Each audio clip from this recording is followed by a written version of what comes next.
We can help middle and high schoolers fall in love with Jesus, not by what we say, but the way in which we say it. If we can help them understand how Christmas impacts their day to day, that could truly change everything for a teenager.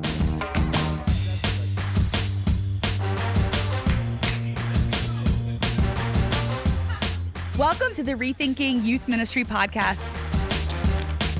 My name's Ashley, and I am so excited to talk today about some things that I know for sure you are talking about in your youth ministry. But before we jump in, I want you to know who's in this conversation.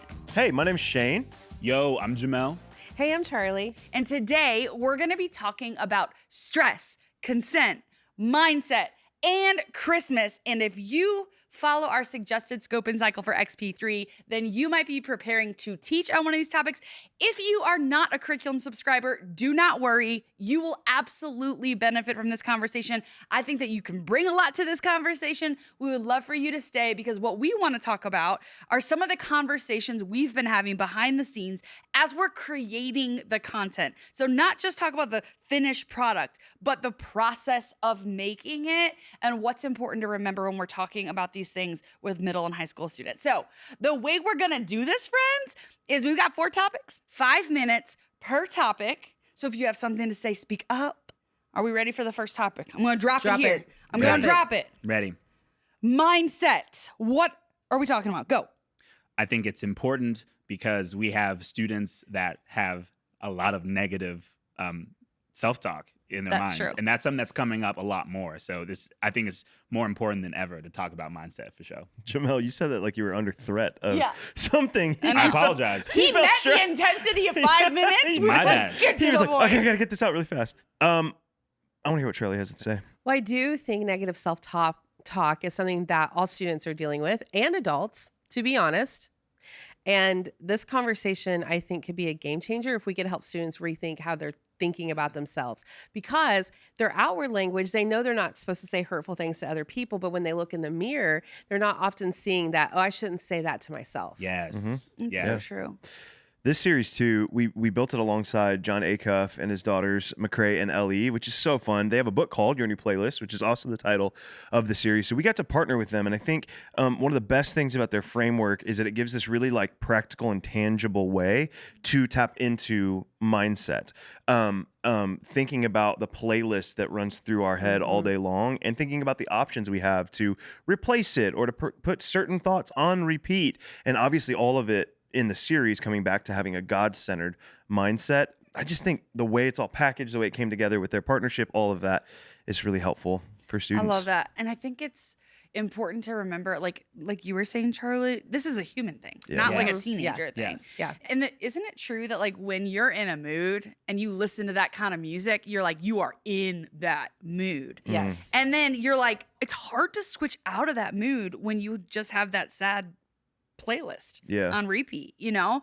And so I think like, and then you start listening to music that is more hopeful, and then you feel like, okay, maybe life isn't that dark. And I think that it's true. It's like so true. it's true in the way we listen to our music. And I think students will really relate to that, which is why I love that they called it Your New Playlist, which is so concrete. And oh my gosh, the creative things that we can do with that title. You're right. Brilliant. So right. Yeah. Can I speak to something that's just a general thing that you get with using any curriculum, that when you have topics that are decided by somebody else, and as we know, like mindset is a human problem, it actually, I felt this as a user of our curriculum, it kind of gets you to like figure it out for yourself first, which makes it even better as you prepare it and help students figure it out as well. So I love this one specifically, especially with mindset. That's good. If I'm ever listening to a lot of John Mayer or Giveon, that's how you know I need a new playlist. Whoa. Just let me know if I'm okay. Just ask we gotta me. write that down. Whoa, We all right? I love me some Also, Giveon. John Mayer. Okay. You said you put I on that just went playlist. slow dancing in a burning room. I'm just saying. Ask me if you ever walk in and it's just John Mayer and Giveon on repeat. Just we might have some how questions you doing today? for you. How you just Little heart hit check. me. Yeah, Done. I may need a new playlist. Done. So. So what's something we specifically need to keep in mind when talking to middle school and high school students, though, about this topic? Mm-hmm. Well, I think with middle schoolers, we need to keep it a little bit more concrete and to show that maybe through an interactive or something that we do with them so that they're understanding how the negative talk affects their life instead of it being such an abstract idea. I think with high school, we have to be aware of how many students today are wrestling with some serious mental health issues and struggles, and being aware that some may hear us talk about shifting mindset, changing mindset, and go, I don't know how to do that, or I can't do that. And us not only acknowledging that, but empathizing with them and hopefully reminding them that there are tools, there is counseling, there's some really great mental health tools and specialists out there that can help them get to a place where they have more control over their mindset. And if we don't already have a pool of mental health resources and people and places to refer students to, we should really try to prepare those and get them ready before That is so this true. series starts. I keep thinking too about, for middle and high school students, to be honest, the nuance to this conversation is, well, it's not that I made this thought up in my head. It's what somebody keeps saying to me. Yeah. Yeah. But it's what And so it's deciding, like, is that true? Or is that something I need to replace? See, they collect all these things through their everyday life, what they're hearing on TV or watching, streaming, whatever. And then that becomes their playlist versus what I think God has intended for their life. It's a very good distinctive. Yeah. And I think one of the best tools we can give teenagers is the skill of replacing thoughts. Yes. That is why there's a psalm in every single week of the curriculum that's series good. that we created. At the end in the application, there's a psalm to give them a practical, God-centered perspective to help them shift their mindset. It's good. I love very it. nice. Drop in topic number 2. Let's talk about stress. What people say, the most stressed out generation that What they're has saying. walked this planet. Stress? Who's stressed? Too blessed to be stressed? Just kidding. Oh. Just kidding.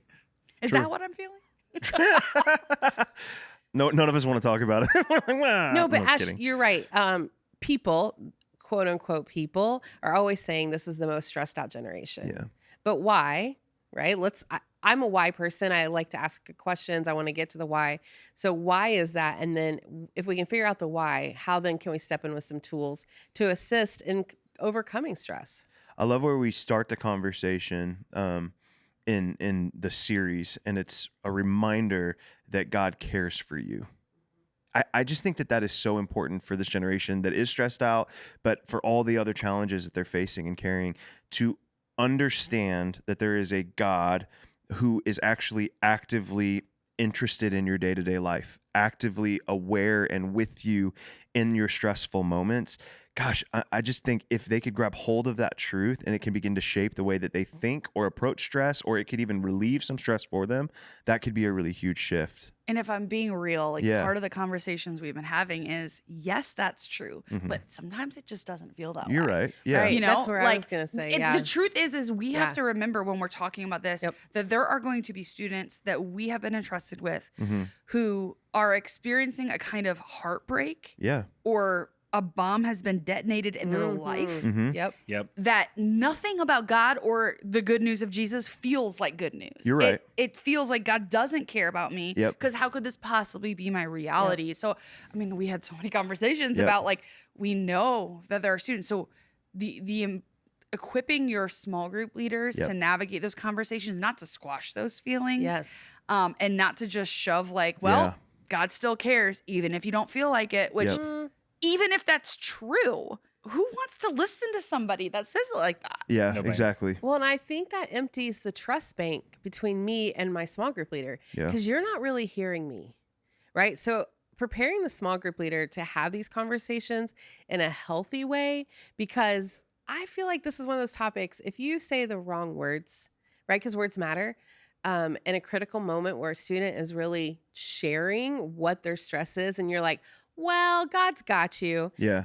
Okay, cool. But then you've just belittled how I'm feeling. Oh, yeah. And so I think it's just raising the tension around adults to have a healthy conversation with a student. Yep. So If good. I may just plug one section of our curriculum that is often missed, it's the additional resources section. Yeah. Yeah. To where we have links to podcasts, blogs, even books, sometimes that aren't even our books, that are resources that you can use to train your people for conversations that take a little bit more finesse, if you know what I'm saying, like what you're talking about. So if you use our curriculum, then you have that. And this might be a series where you really want to make sure that you read that folder and see what's in there to maybe share with your people. Yeah. Something else that came up a lot in the conversation was, especially I guess for middle school, maybe this is true for high school, let me know, was off because the word anxiety is it's used so often that I think a lot of times students confuse stress and anxiety. Yeah. And so helping students understand the difference between stress and anxiety. And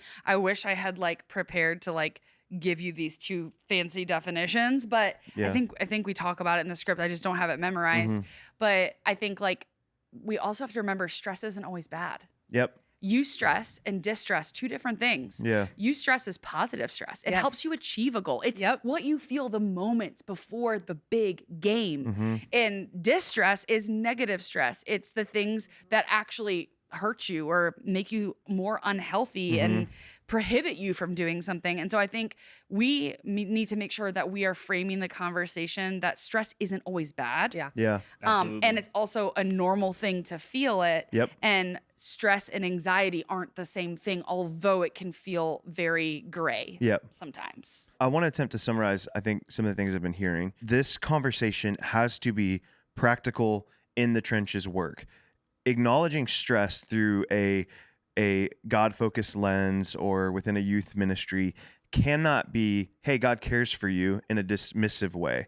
It has to be, hey, God cares for you, and that's why I show up for you, as a reminder of a God who is with you always. So I think it is incredibly important as we're having these conversations to focus on the practical tools, the day-to-day work of managing stress, but to be there for students and with students in those experiences. But I do think that that we also have to, every time a student's facing stress, remind them that God cares for them, because it may not be until they're through that moment of stress that they realize how God was working in the situation. Okay. That's been true in my life. Like, I needed people to show up practically, but I also needed to hear that, because it may have been years later where I was looking back on a stressful season of my life, and when I heard the reminder that God was with me, I could more clearly see how God was working in my life during those times. So that's where I think it's important that we keep those two things in balance.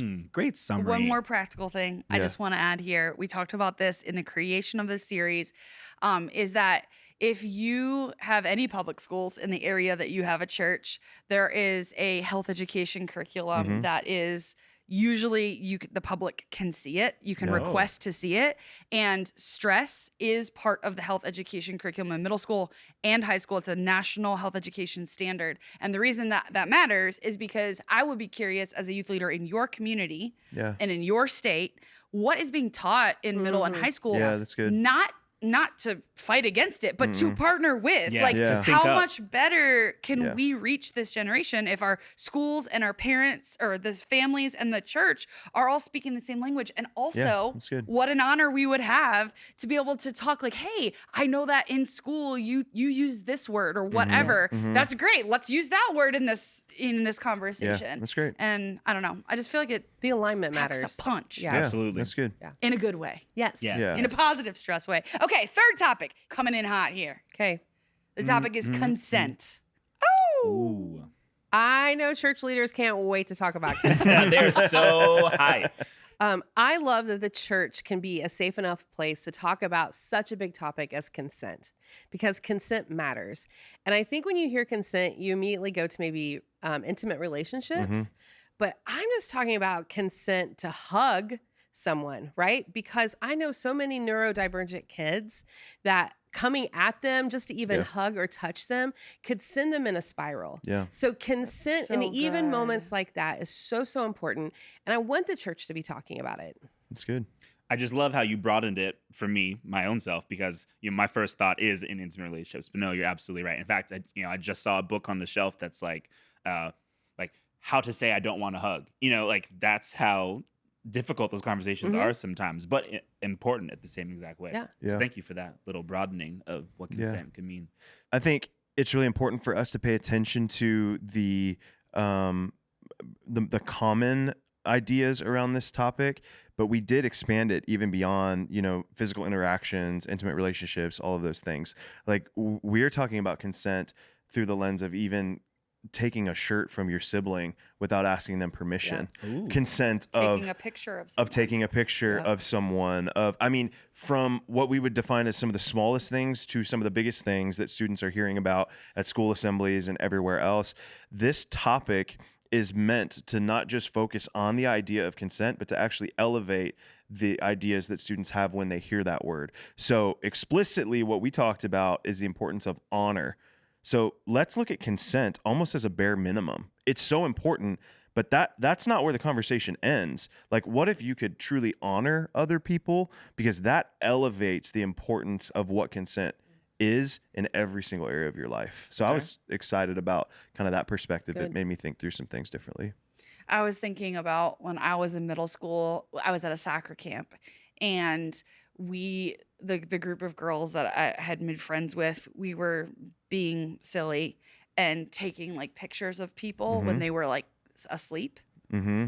And this one girl found out, and she flipped out because she was embarrassed, and it was not a great picture of her, to be honest. We thought it was hilarious. And then when I got home from camp, like the camp directors called my parents, told my parents what happened, talked to me about it. I had to apologize to her, apologize to the camp, like all the things, which was a really good lesson for me.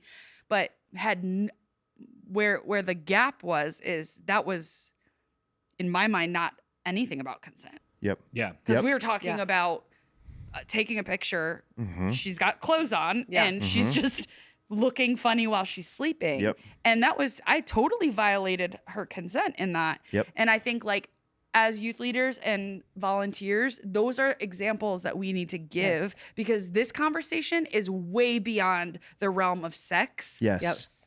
It's in everyday life. And honestly, the more we can talk about consent outside of sexual relationships, then the more likely we are going to be able to express our no when we're in those situations. There we go. Yeah. I think this is one of those topics that, as a youth worker, I would want to minimize emails from parents. Yes. And so I would say, if you're going to teach consent, to make sure your parents, one, understand the angle in which you're coming at it. Two, they have the language to speak about it when their students come home. And three, no one wants all those emails. So why are we not doing the pre-work of prepping our parents? Yes. The topic is a fundamental discipleship topic too. That may feel interesting or like it's out of left field, but if we're talking about the way we treat one another and the way that we value ourselves and also express our own voices, this is all about what it means to be a follower of Jesus. I mean, that's why it is rooted in honor. From some of the small, I think when you were using your example, I think of like middle schoolers stealing one another's hats during lunch and that kind of stuff. Yes. I mean, that's a consent thing, but it also has to do with honoring a person. If they don't like that, honoring them enough to not do that. Or a high schooler, in their friend group making a joke about a friend that they feel safe with, but that friend doesn't like it. If they express that, well, one, I want them to feel like they honor themselves enough to express those things, but two, that their friends around them would honor them enough to not make those jokes. Like, there's so many practical ways, but this is really what Jesus taught us about doing unto others. Yeah. And I think that's what's so confusing for teenagers is because when it's done in the vein of, I was just joking. Exactly. Yeah. It was just for fun. Like, I wasn't trying to be offensive. Yes. It requires a lot of prefrontal cortex. Well, and especially in culture today, I mean, how many accounts are designed just for capturing people in their worst moments and their most embarrassing moments? And and some of those things aren't done with consent. So that is, it's a thing right now, and that's why I think the way we talk about this topic is going to feel really unique to students, but could just be really, really powerful as well. Love that. All right. Fourth, final, most important So topic. excited about this one. The Yes. birth of Jesus. Wow. Christmas. What you got? I mean, it's a little bit of a Super Bowl moment for us, birth of Jesus, right? If we're going there, yeah. What I love about, again, I'm going to bring up the curriculum thing. What I love about the Christmas series is that we always give out a Christmas party that we're actually giving for free. So whether you use our curriculum or not, we're going to hook you up with a Christmas party that you could use and, of course, edit and contextualize for your church and your ministry. So I'm hyped to see what that thing is like this year. Which happens to be the most comprehensive Christmas party plan I have ever seen in my entire life. Ooh, say more then, please. Just take some time to read through it and just pick what you want. And if you're somebody who's going to do it all, then I need to hear from you, because I don't even know where you have that energy, and I just need to know how it goes, because it is comprehensive, and there are filters for, if you're having this party in a small group context or if you're having it in a large group context. Yeah. Oh, it's phenomenal. I'm so excited about it. All right, so do we know what the topic is, or the theme of this series is? The Christmas party? On the count of 3. 1, 2, 3. 5 golden rings. Nice. Well, I'm hyped for anybody to have the Christmas party who wants it. And it's available to all nations. That is true. This is going to But go not worldwide. in all languages. Mr. Worldwide. Okay. All right. We didn't. Okay. Okay, wait. Bum, bum. So we've all been in ministry for a hot second or 2 seconds, some of us. Yeah. Christmas can feel stale, Ooh. right? Like Yes. we do it every year, guys. It's one of those things. Yes. But how do you then reshape, as we're talking about engaging students, right, in scripture, how do we then engage them in a new, fresh way that they can see Christmas through a new lens? I'm really excited for this. So, in the high school series specifically, we focused on a verse in the Message paraphrase of the Bible. It's John 1:14, where Eugene Peterson writes that the Word became flesh and blood and moved into the neighborhood. So the name of the series is Welcome to the Neighborhood, and the idea is that everything changed when Jesus showed up. Love So it. it's not your traditional, it is like there's those aspects. We're still talking about the Christmas story, reading through the Christmas story, doing all of those things, but we're trying to make it really practical to a student who's living in a very different time, Yeah. Yes. centuries later than what took place in Bethlehem. But for the student who's living in a city center to the student that is living, in a rural community all across the world, but not Yes. in every language. Mr. Worldwide. As we said, I think that there's something applicable and practical for them about how Jesus can impact their everyday life. Okay, and here's my thought, and this is just going to be the preacher coming out. Coach Ash is coming out. Do I get the organ Is out? Brown. Sometimes I feel like series like Christmas or Easter, and we're giving that message, we know what we're going to say. Like, we're going to talk about what happened. It's the crux of our faith. Mm-hmm. Sometimes it's how we say it. Yes. Yeah. We can help middle and high schoolers fall in love with Jesus, not by what we say, but the way in which we say it. Yes. When we are like, oh my goodness, like, can you even believe? Can you even imagine what heaven was like that day? Yes. Can you even imagine? Like, help them be in that moment Yep. and show excitement and passion that you really believe what you're saying. Yep. Mm-hmm. And they're going to become curious because they're going to hear, oh, I haven't heard it that way before. Right. Mhm. Yep. And maybe that's the thing that they need. And especially in middle school, where they're coming from a kids ministry, where, no offense to any kids pastors listening to this, but the story feels pretty much the same every year, where we have a way in student ministry to reshape it and to really capture the attention of that new student in your ministry who may have never heard it as Jesus just popped up into my neighborhood. Yeah, exactly. And that's what's so powerful about reframing it. I mean, if we can make Christmas practical, not just 2,000 years ago, I think we have to tell the story. We have to highlight all of the incredible and miraculous things that took place. But if we can help them understand how Christmas impacts their day to day, Yep. that could truly change everything for a Yep. teenager. Absolutely. Thank you all so much for this conversation. I am so excited to hear how these conversations go in your ministry. Keep in touch. And if there's anything that you're rethinking, please reach out at Orange Students. We would love to rethink it with you.